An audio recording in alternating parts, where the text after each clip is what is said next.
I must warn you, time does not wait. The cannons are silent and allow us a moment of respite. The battles have stopped, but the danger has not gone away. If we want to create something like the United States of Europe, we must begin immediately. The words of Winston Churchill, speaking to the Academy of Youth in Zurich, 1946.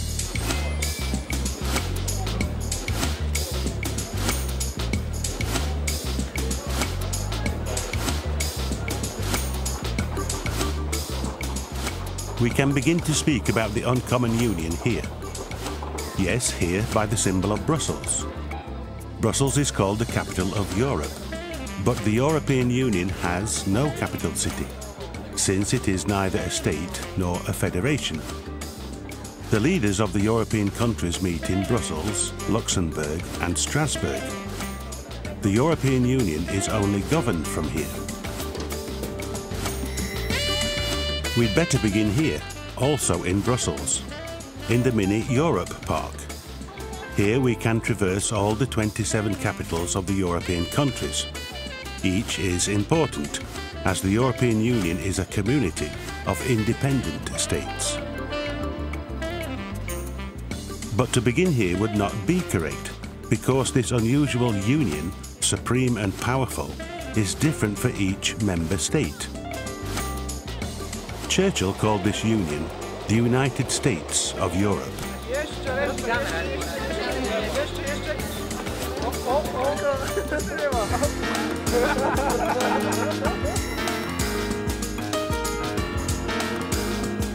Therefore, it's best to begin our story right here, by Klatrup Lake, in Denmark.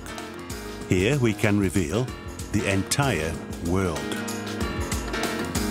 Yes, this place is all right, because the European Union is one of the most powerful unions in the world. Sometimes it's even labelled a superstate. Yes, I think it will be a global superpower in the 21st century, yes. The 21st century is a European century, not because the European Union runs it like an empire, but because the European way of doing things becomes the world's way of doing things. Did you hear that right? After millenniums of warfare, Europe chose peace. That peace makes Europe powerful today. It became more powerful than ever it was before. 70 million people perished in 2 world wars. That's about the same number of people that live in Germany today. The new road to Europe was presented by a man, sometimes called the most unheard of celebrity. Confused? Let's travel through the European Union. At the end of our journey, we will meet on the world map again. Things will look more clear then.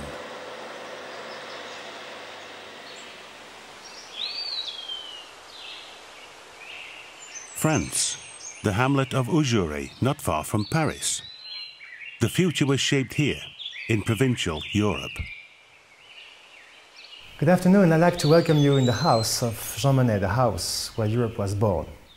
In this house, in this living room, between the month of April until May 1950, Jean Monnet conceived and invented the first draft, the first step of the European Union. He simply had the idea of gathering the countries together in order to make peace. Or I should say, he wanted to make Europe in order to make peace. 21st century analysts call it a miracle. After the war, to restore and more unify Europe seems just a dream. In Cäcilienhof Palace in Potsdam, the victors of the Second World War divided up Germany and drew new borders. Europe fractures into 2 opposing parts. The first to speak about it was the United Kingdom Prime Minister Winston Churchill. What is now called the Iron Curtain speech, he stated that from Stettin in the Baltic to Trieste in the Adriatic, an Iron Curtain has descended on the continent. The second sign of division, the Marshall Plan. The American diplomatic leader George Marshall proposed West European countries billions of dollars to rebuild war-torn Europe.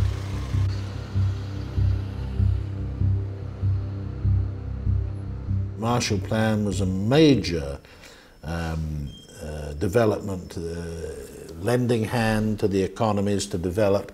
And I don't think the West European economies would have developed as quickly as they did without the Marshall Plan. It built up Western Europe. Western Europe then was a major market for American goods, so both the United States and Western Europe did well out of the Marshall Plan. It was a success for both continents. The Marshall Plan was proposed to the Soviet Union and its satellites. The Soviets advocated rejection. Imperial Stalin had another plan: regime, repression, and the restraint of independence. Secret prisons like this one in Potsdam sprouted throughout the Soviet bloc. Often there were two roads from here, one to the Gulag, the other a little shorter, to the wall. After the dictator's death, the repression eased, but the Iron Curtain remained. The socialistic Eastern Bloc and the Western advance were separated by an abyss. It's tangible even now.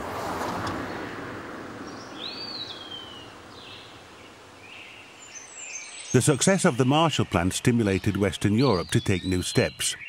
It was then that Jean Monnet presented his ideas. Some were afraid of the boldness of those ideas. Jean Monnet had two themes. The first was to define a common European dream. The second was to create some kind of an integrated body with the authority to implement that dream. Many were surprised by Monnet's proposals. Schemes without a plan, dreams with no heroic visions, otherwise assuming unity without strict plans and great aims. For Europe and its faded achievements, Monnet proposed a laborious but simple route. Speak up, all Christians. Is it not the truth? During 3 weeks, he worked over a paper, a 3-page paper, and this document was handed back to the French Minister for Foreign Affairs, Robert Schumann. Robert Schumann launched the European construction by reading what was considered at that time as a political bomb. Back then, one journalist said that Jean Monnet used to work in the wings, like the legendary detective Hercule Poirot. It is no wonder that Monnet's ideas were voiced and became known under the name of the French Minister of Foreign Affairs. This is the historical declaration of Robert Schumann, read by the same Robert Schumann, May 9th, 1950 at 6 o'clock. Schumann's declaration proclaimed it is impossible for Europe to create one gesture or follow a single plan. Elle se fera par des réalisations concrètes, créant d'abord une solidarité de fait. Schumann encouraged the reconciliation of France and Germany. Later, the German Chancellor Konrad Adenauer wrote in his memoirs, "It was the happiest day of my life."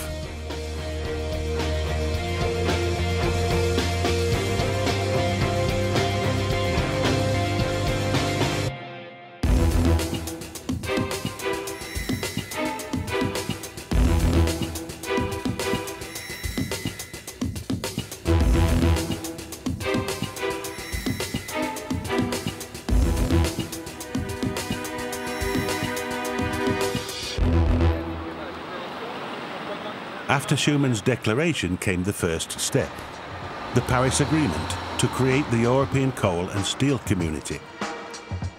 The agreement was signed by 6 countries: Belgium, Italy, Luxembourg, the Netherlands, France and West Germany. After the war, coal and steel was much like the oil and gas of our times, maybe even more important. It was the economic engine and security guarantee. So the 6 countries unified their coal and steel markets.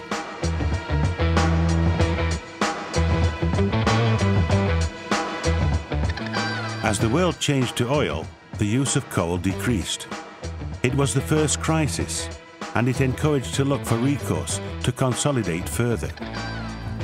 Analysts have stressed that all the community's gradual advancement was from one crisis to another, from the very beginning until today. It's not that there was a master plan from the beginning, but what you had was a series of crises. And you had people at each of those stages who were willing to come up with partial solutions, which then led to further and further integration.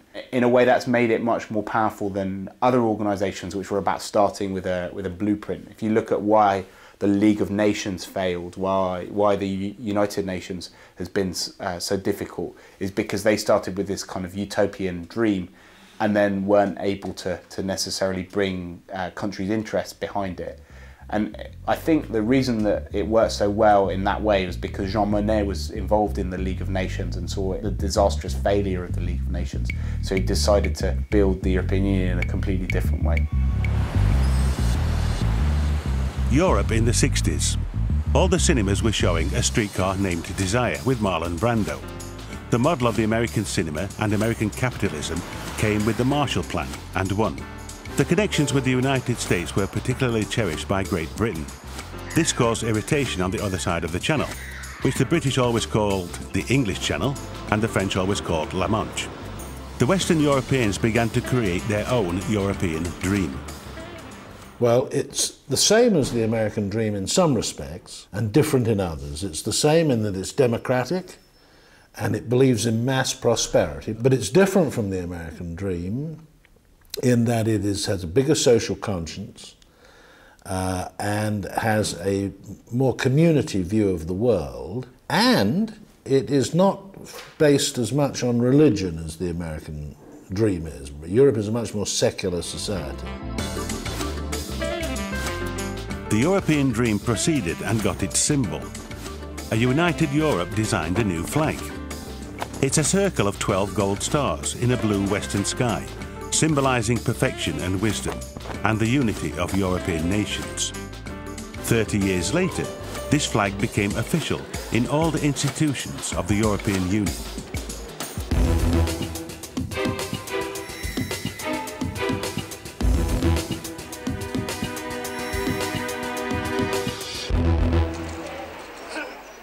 Dubbed Little Europe, the 6 countries met in Italy. The Belgian Minister of Foreign Affairs, Paul-Henri Spaak, generated the revolutionary Messina Resolution. In it, he voiced a political alliance.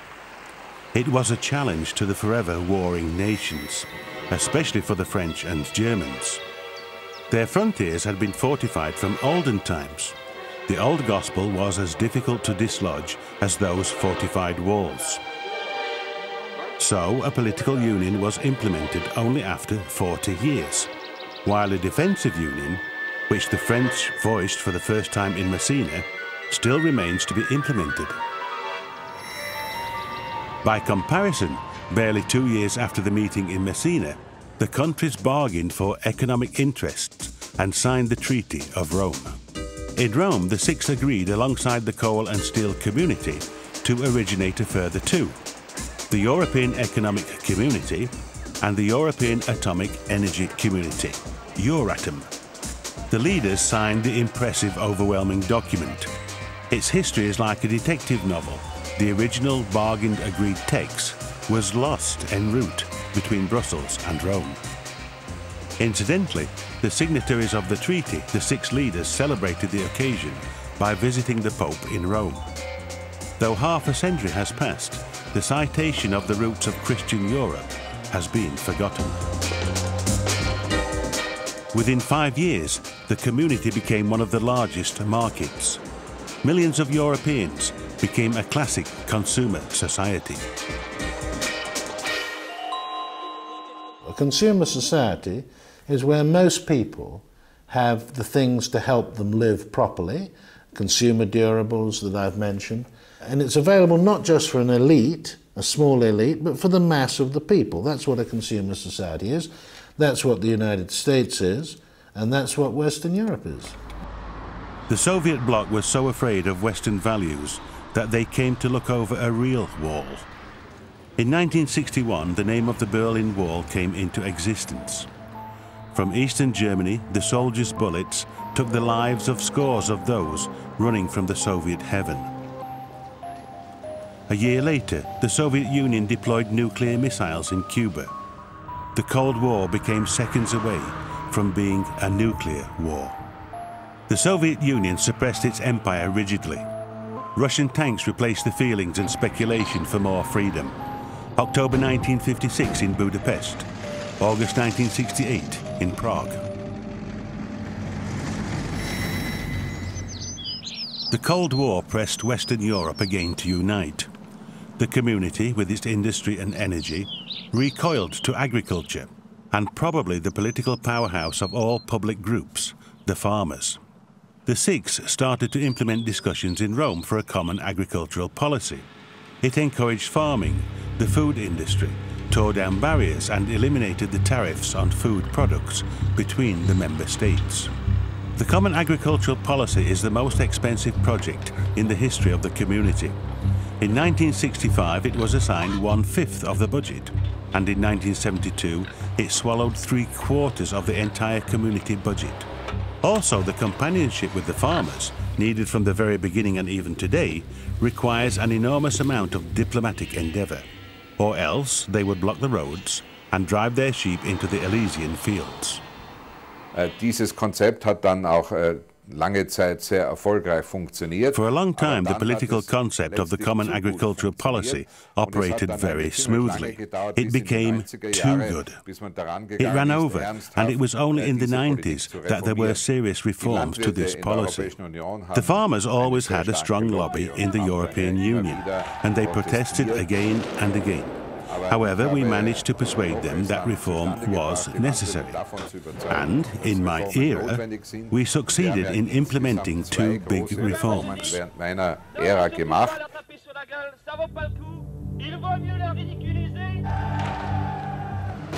The economic growth soared within the economic community, with the decision to abolish trade barriers and to support the domestic markets.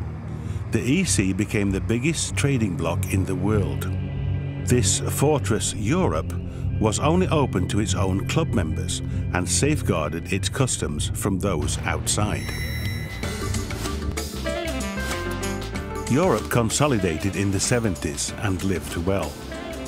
Fellini made his film La Dolce Vita, The Sweet Life. The youth of Golden Rome indulge in the pleasures of life. Great Britain and other European countries applied to join the community, their scepticism translating into proposal for unity.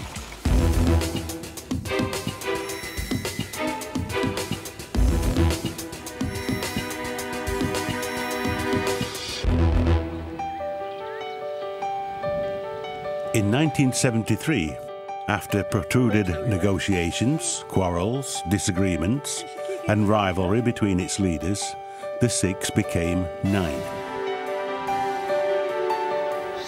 The European community expanded for the first time. The United Kingdom, Ireland, and Denmark were added to its ranks. It was crucial for Denmark to follow UK, especially because of the linkages between our trade in agricultural products. When we had this referendum, it was mostly about the advantages that we could take out of the European Union on pork prices, on how our agricultural production, that was extremely important. But I think that many people underestimated the importance of the European community from a security point of view. From the point of view that we cannot solve problems on our own, we need to stick together.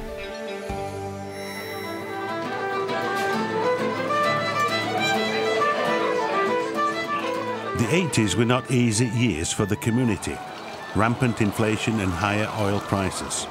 Eire, the Republic of Ireland, came as a newcomer to the community, a country on the edge of agricultural misery.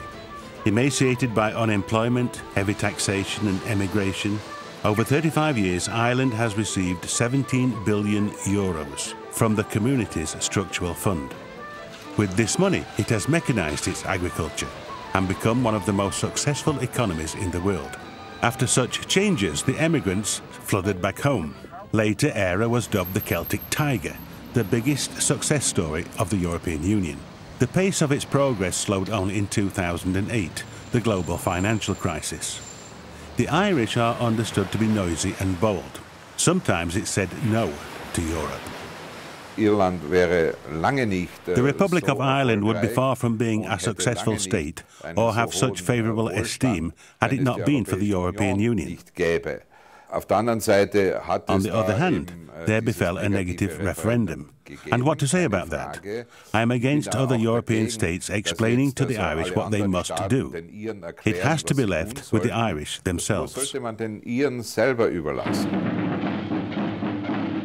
In contrast to Ireland was Norway, resourceful and prosperous. Excluding Switzerland, it is the only country whose citizens have voted twice in referendums against joining the Union.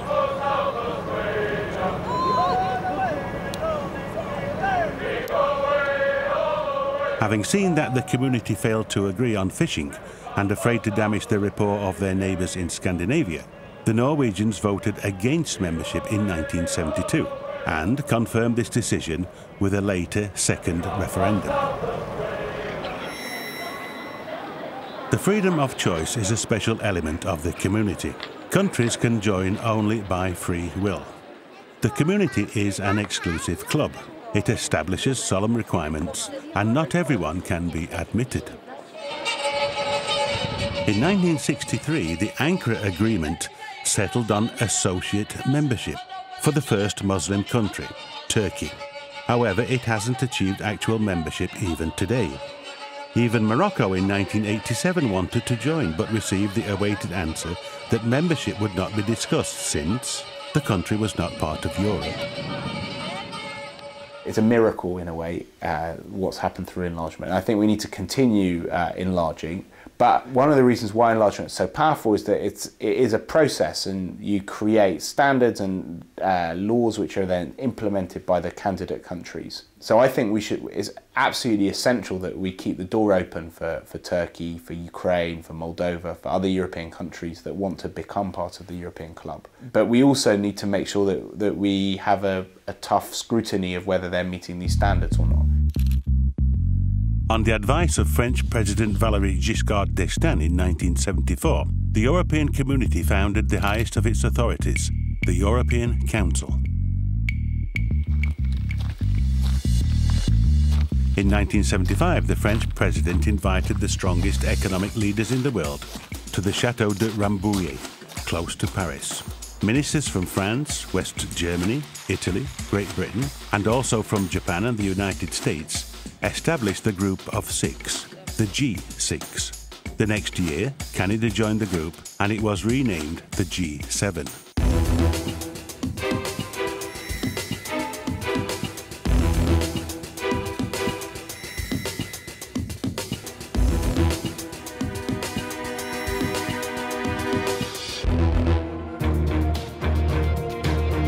Jean Monnet had died a few months earlier, without seeing his one dream come to fruition, that to unite not countries but people.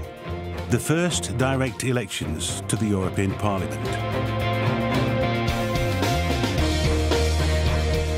In the hall, the people sat not by their individual countries, but by their political affiliations. The European Parliament became the architect of new statutes. Here the country's leaders governed by a unique command: united, we fall. Divided, we stand. L'Europe a toujours brillé par sa diversité. Europe has always radiated its differences. Even today, it's universal and yet different. Consequently, those differences need to be sustained. If at some time one or another country tries to dominate, if there is an attempt to impose a language or a model of Anglo-American culture, it will fail. Eh bien, ça ne marcherait pas.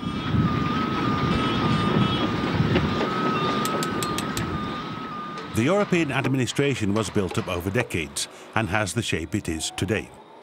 The European Parliament represents the citizens of its member countries. Together with the Council of the European Union, it enables legislation. The principal headquarters are located in Strasbourg. Sometimes the proceedings are in Brussels.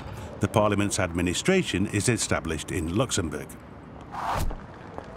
The European Council, representatives of each member state at government level, regulate the interests of the various countries. The European Council prescribe policy trends and, consequently, is the driving force of the community. They generally meet in Brussels.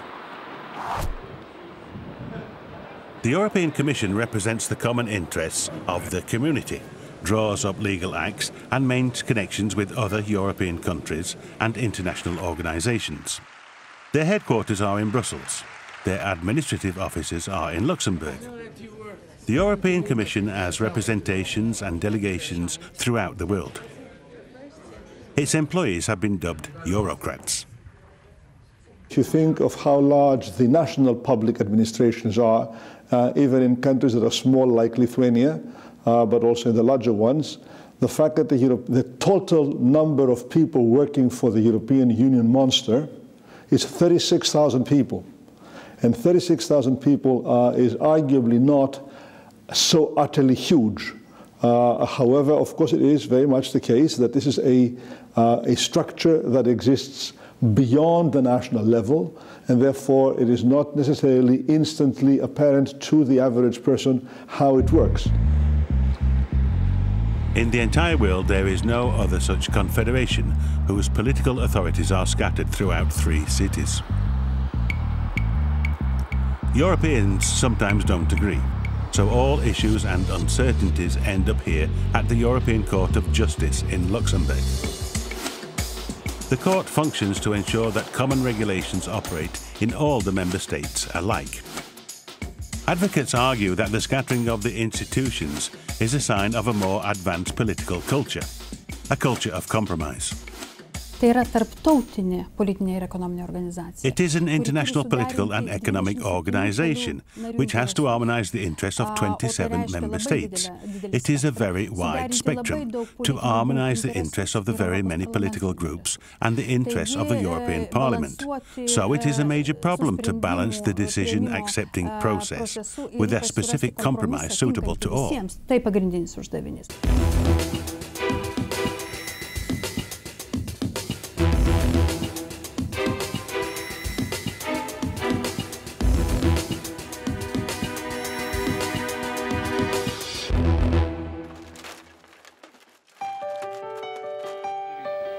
The second stage of expansion came to Europe in the 80s. First there was Greece and later Spain and Portugal. The community, unifying the 12 states, increased its area by 48%, with twice as many inhabitants than Russia. The common domestic growth was almost equal to that of America.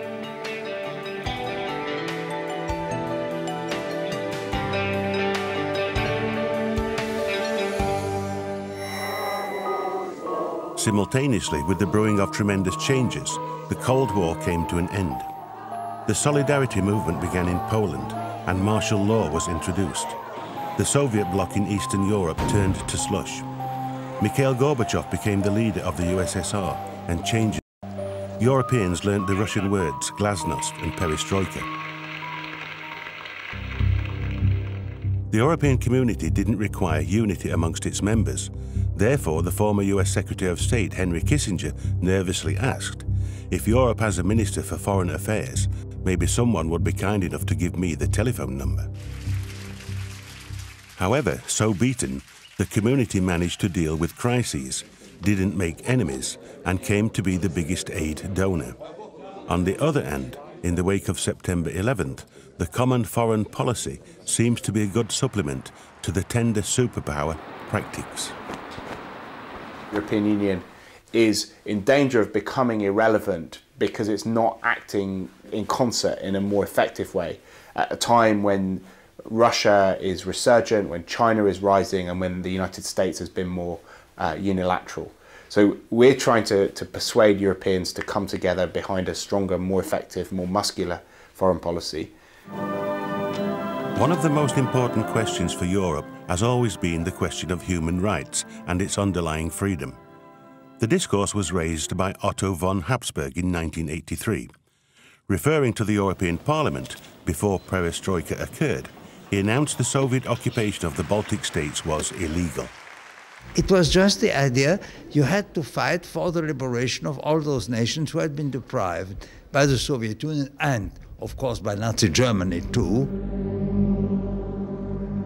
This support for the Baltic states was especially important, as no one foresaw that exactly 8 years later, Lithuania would pay for its independence in blood and return to the European map.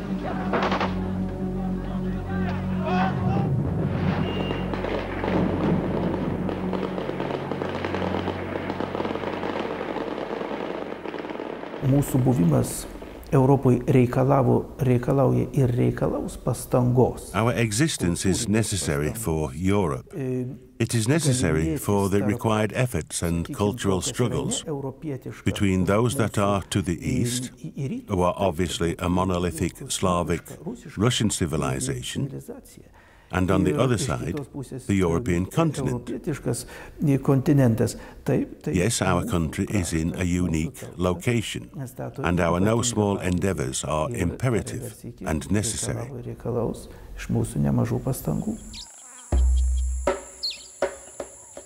Otto von Habsburg had called the Soviet Union an empire. Members of the European community, which also once had colonies, instead of governing them, started to support those former colonies. Back in 1963, the community signed sizable international agreements for aid to 18 former colonies in Africa. Until 2005, the European Union contracted special partnerships with 78 African, Caribbean and Pacific Ocean countries. It raised the idea of a Marshall Plan for Africa. The European Union became to be the biggest conveyor of aid in the world. Not only did it give support, it also purchased a great deal from the auspicious countries. We have a long tradition in Europe to trade with the least developed countries. Actually, the European Union is today by far the biggest importer of agricultural products from the least developed countries in the world. We are actually importing more than Canada, United States, Japan and Australia all together.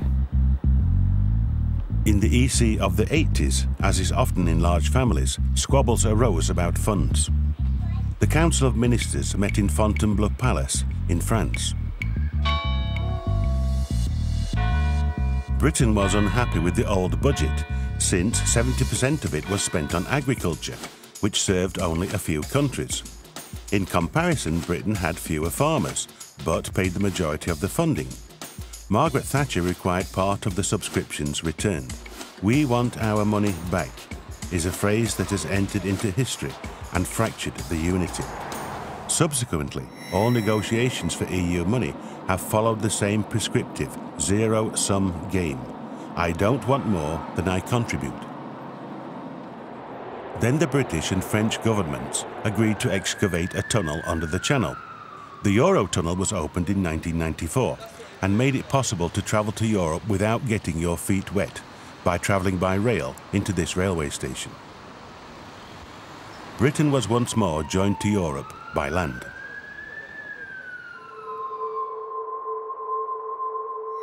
And then in 1986, Soviet technology brought one of the biggest ecological disasters to Europe. On April 26 at 1:30 in the morning, the fourth reactor at the Chernobyl power station exploded. Europe woke up to an overspill of radioactive clouds. La première, ça a été de réunir des experts de chaque pays. Foremost, to analyze the outcome of the radioactive distribution and its aftermath, we needed to organize experts from every country.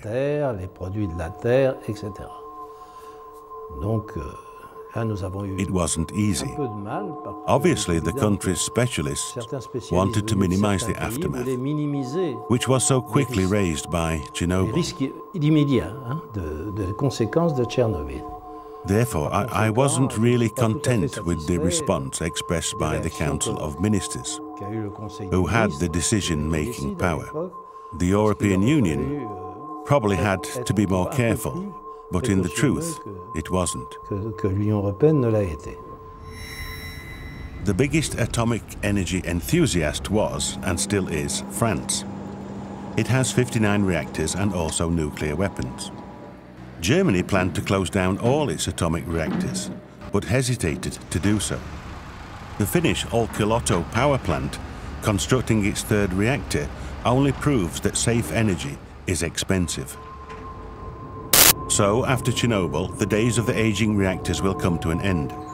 Nearly 20 years after the catastrophe, a clause for the admission of Lithuania into the EU was that the Ignalina Soviet-type reactor be shut down.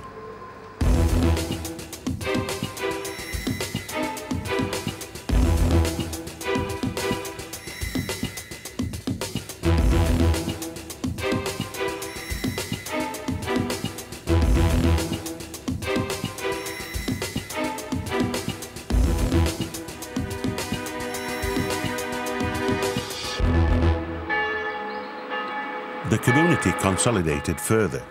In the village of Schengen, touching Luxembourg, Germany and France, the aforesaid countries, along with Belgium and the Netherlands, composed the Schengen Agreement, which allowed for the gradual elimination of internal borders. Today, Europe has no borders. That's clearly understandable. Back then, few believed that dozens of countries and almost 500 million people would be able to cross the Schengen expanse without a visa. The skeptics understandably consigned it to rapid oblivion or a short existence. Likewise, especially in the American and British press, critics castigated the first steps towards a common currency. In Hanover, the Council of Ministers agreed to institute a monetary exchange policy.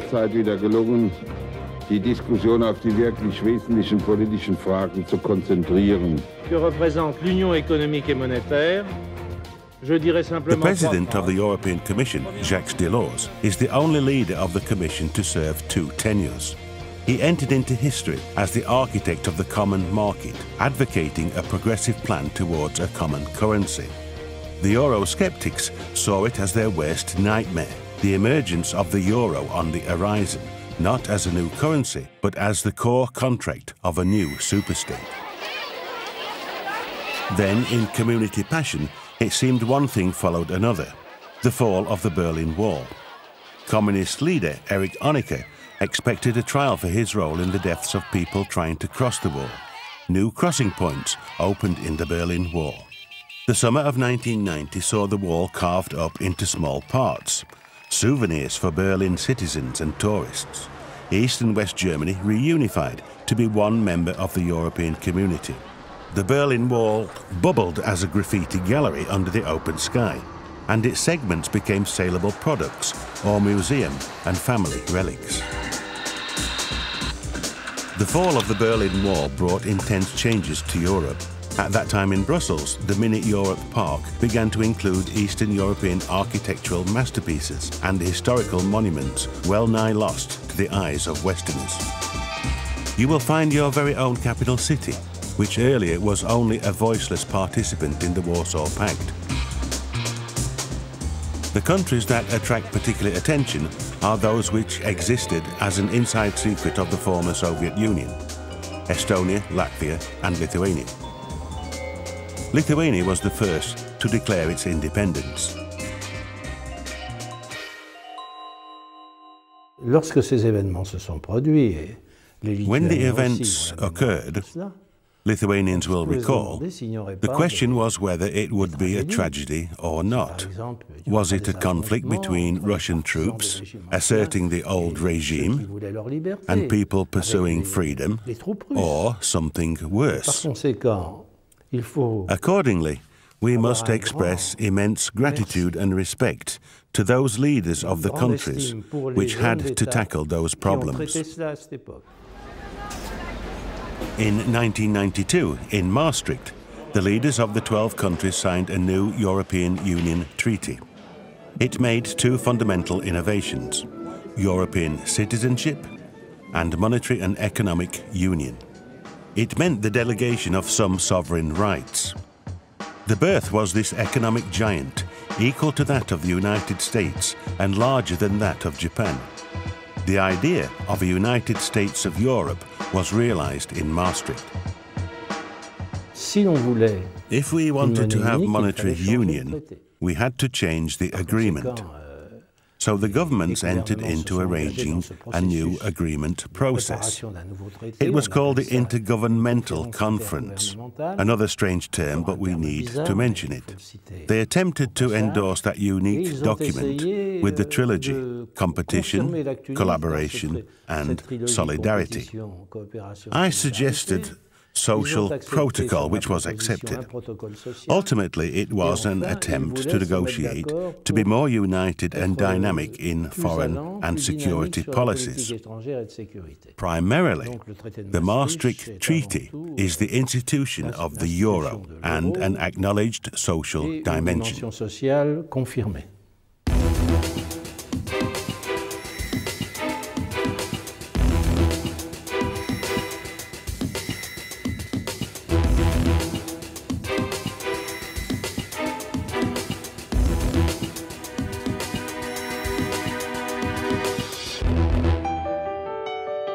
Austria, Finland and Sweden entered the European Union on January 1st, 1995.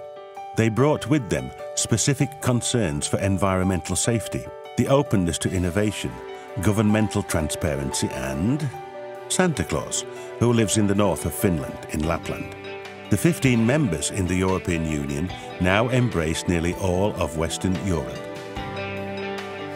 Es ist ja so, wenn man mitten in der Europäischen Union gelegen ist. We were in the middle of Europe, but we're not members of the European Union. Nevertheless, we could conform to the fundamental EU economic statutes and adopt its standards, but didn't have a chance in its markets. So we said it's more intelligent to be in the middle of the European Union, create policies together, to have our own voice and influence. That was primary. Secondly, it was a big opportunity for Austrian farmers. Additionally, Europe will launch itself on the Internet. It established the network Europa. The expanding Internet then was composed of 40 million users. Today, Europa is the biggest network in the world, offering information in 23 official European languages.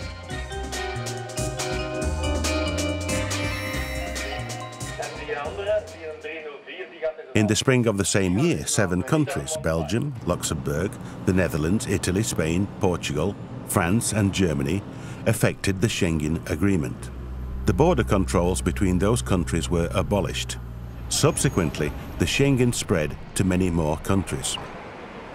However, summer would come, and the European dream would be put to a rigid test. In Srebrenica, Bosnian Serb forces killed more than 7,000 Muslim refugees over 5 days, and the United Nations Security Zone became a massive open-air grave. Genocide had returned to Europe.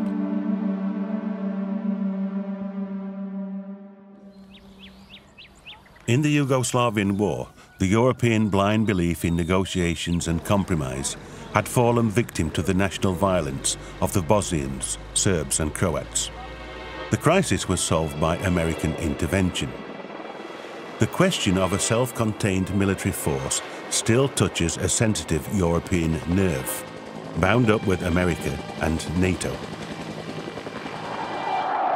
We saw in the Balkans, in Kosovo, how weak the collective European provision was, the fact that we couldn't deal with it without going to the Americans. And that needs to change because the Americans aren't always going to be there to help us out. I don't think you need a European army, but what we do need to do is to make sure that there's less duplication between the national armies and that we're able to actually modernise our armed forces so that we can send troops overseas. I mean, at the moment, we have 2 million soldiers, but we struggle to send a few thousand soldiers to Afghanistan.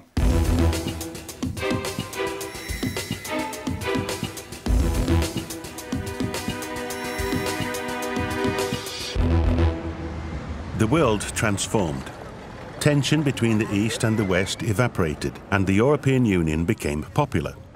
The Amsterdam Agreement strengthened human rights, clearly underlined the foreign and security policy, and laid down priorities. It furthered unification, expansion and a common currency, the euro.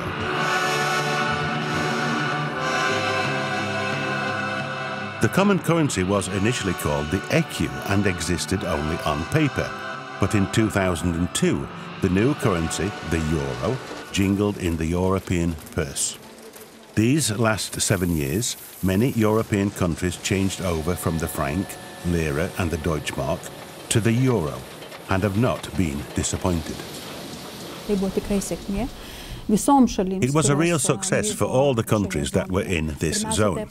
Primarily, it safeguarded a country from speculative fiscal runs or the handling of populist economic goals, and it assisted countries to develop an effective economy. It's an essential project. It reflects the quality of economic integration between the European member states.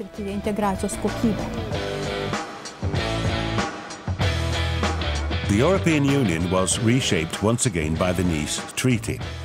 Actually, the Nice Treaty was killed off in a referendum in Ireland. However, the Irish voted for it in a second referendum.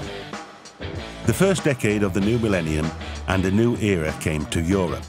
And the European Union itself, exhausted by unproductive referenda, listened with careful ears to the opinions of its citizens. The idea of an apology to a citizen by public administrations is a relatively recent phenomenon worldwide. It is indeed from the 1990s on that when, for a number of reasons, the whole notion of transparency began to emerge. The OECD, Transparency International, the United Nations, the European Union, all started moving and pushing in the direction of greater accountability in an effort to try to also reach out to their citizens and make the citizens feel that they are part of a broader enterprise. At the end of the second millennium, Europeans were afraid of the end of the world and obsessed with the cult story of a small wizard, Harry Potter and his friends. However, the real wizards were the creators of the internet pages, mobile telephones and video cameras. George Orwell's concept of Big Brother is watching you became a reality.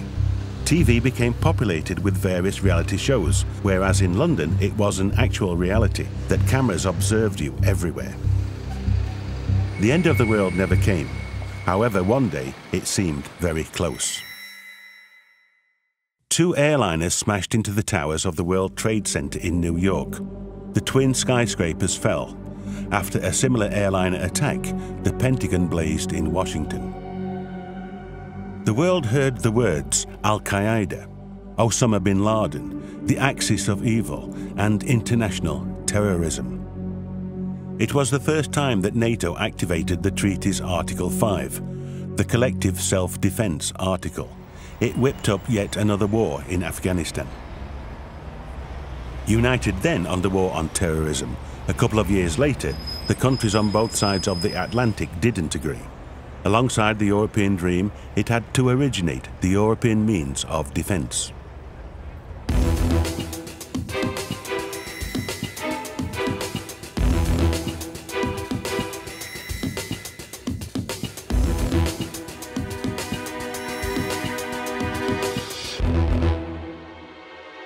The American invasion of Iraq occurred without authorization from the United Nations, put the leaders of the European Union in contrast.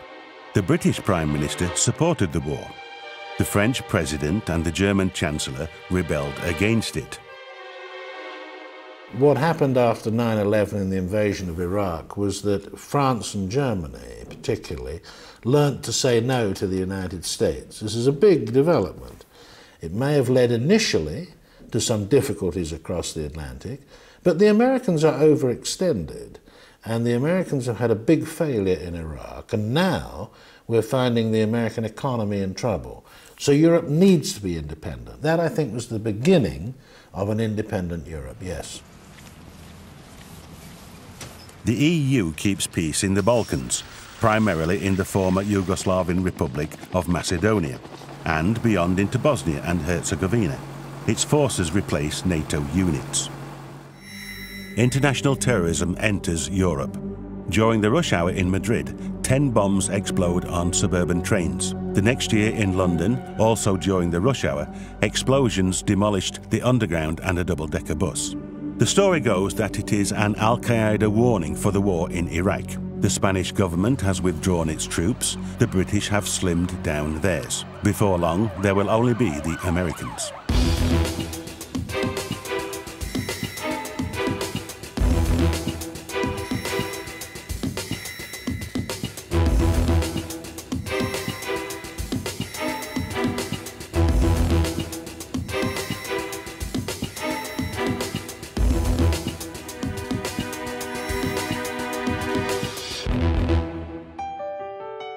More countries entered the EU. The Czech Republic, Poland, Lithuania, Latvia, Estonia, Slovenia, Hungary, and Slovakia. These new members, together with the other candidates, are well nigh all of those that severed themselves from the influence of the Soviet bloc. Malta and a divided Cyprus also joined the Union. It was the biggest expansion. The EU became 25 countries. The enlargement was a huge and fantastic experience, and you could, I think, hear the wings of history. Yeah? Nobody had believed back in 1989 that it would be possible in 2004 to include the former Eastern European countries. It had turned out to be an immense success. In the 21st century, besides terrorism and political shake-ups, the continent was intimidated by natural disasters, floods, droughts and forest fires. Tens of thousands of Europeans died in one of the hottest years. The European Union, as ever, had to play on several chessboards: to solve climatic warming, to manage and provide oil and gas, and to conserve its independence. The global challenge stimulated further unity. The biggest incentives are, one, that you get access to a market with 500 million people in it. Secondly, that you have an institutional mechanism for dealing with many of the problems that your country faces, but which cut across borders, so environmental problems, organised crime. Equally, it gives you a voice on the world stage. It also gives you security because it's ended war between European countries, and other countries are less likely to attack a member of the European Union.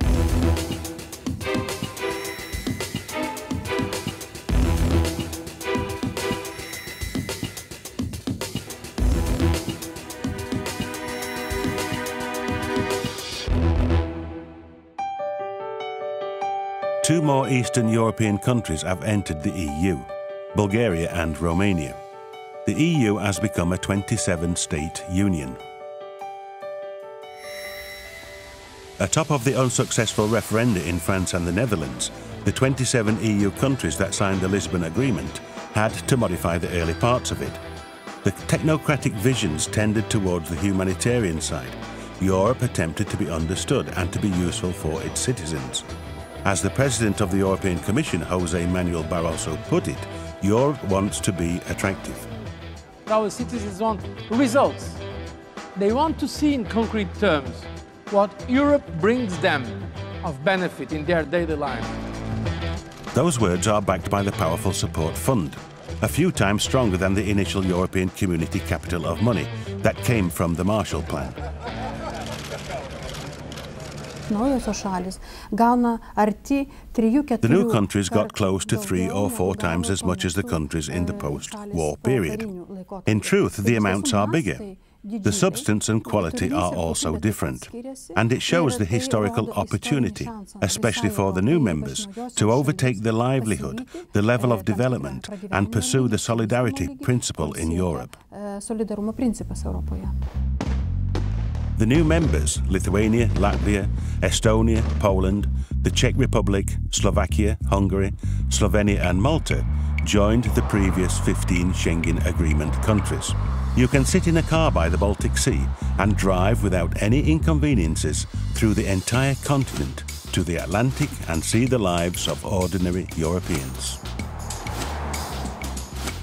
As long as there are Europeans. Alongside the intermittent problems, one question constantly hangs over Europe. Will it really exist tomorrow? au milieu du siècle dernier, du XXe siècle. In the previous century, in the middle of the 19th century, Europeans made up 15% of the world's inhabitants. This year it is 6%, and by the year 2050 it will be just 3%. Demography is a strong and economic mistress. If I speak in the dramatic terms that I used in the 70s, Europe either survives or decays. We need to choose. Il faut choisir.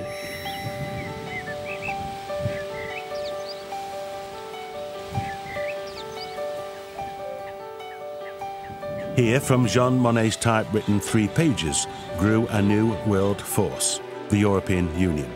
It was created without coercion or dictators. It functions by assistance and not by provocation. For a changing world, there is no tantamount. As Monnet and Schumann said, there is no singular plan for a united Europe. It has to be flexible. In a way, we're in a transitional era where we're dealing with a lot of the baggage of the past, but there's going to be a new generation of European leaders who are going to focus on these big global problems. Climate change is the most obvious one, but I think there are going to be many other areas like that. Europe will see the need to unite and will have to unite to deal with its problems.